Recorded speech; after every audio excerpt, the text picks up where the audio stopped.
राधे राधे। माँ भगवती आप सभी की मनोकामना पूर्ण करे। इसी के साथ आज का वीडियो स्टार्ट करते हैं। पोष महीने में पड़ने वाली पुत्रदा एकादशी व्रत सभी एकादशी व्रतों में श्रेष्ठ मानी जाती है। इस व्रत को करने से संतान की कामना पूरी होती है। जाने कब है और इस एकादशी व्रत की कथा क्या है, तो देख लेते हैं। पुत्रदा एकादशी व्रत जो है वो रखा जाएगा 13 जनवरी को। पुत्रदा एकादशी व्रत 12 जनवरी की शाम 4:39 पर शुरू होगा और 13 जनवरी को शाम 7:32 पर समाप्त होगा। उदय तिथि के हिसाब से यह व्रत 13 जनवरी को ही रखा जाएगा। 14 जनवरी को 2022 को पारण का समय है। तो चलिए इस व्रत से जुड़ी हुई पौराणिक कथा हम सुन लेते हैं।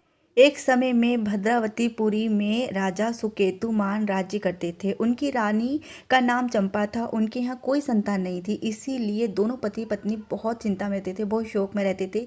और इसी शोक चिंता के कारण राजा सुकेतुमान वन में चले गए। जब राजा वन में बहुत दूर आगे तक निकल गए और बहुत कड़ी धूप और लंबे समय तक चलने के कारण उनको प्यास लगी, तो वे सरोवर के निकट पहुंचे। वहां बहुत से मुनि वेद पाठ यज्ञ कर रहे थे। राजा ने उन सभी मुनियों को वंदना की और प्रसन्न होकर मुनियों ने राजा से कहा कि वरदान मांगो।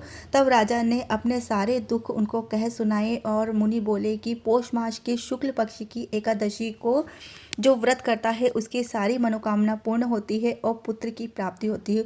उस दिन व्रत रखने से योग्य संतान की प्राप्ति होती है। तुम भी वह व्रत करो। और ऋषियों के कहने के अनुसार पुत्रदा एकादशी व्रत किया। राजा ने कुछ दिनों बाद रानी चंपा ने गर्भधारण किया। उचित समय आने पर रानी ने एक तेजस्वी पुत्र को जन्म दिया,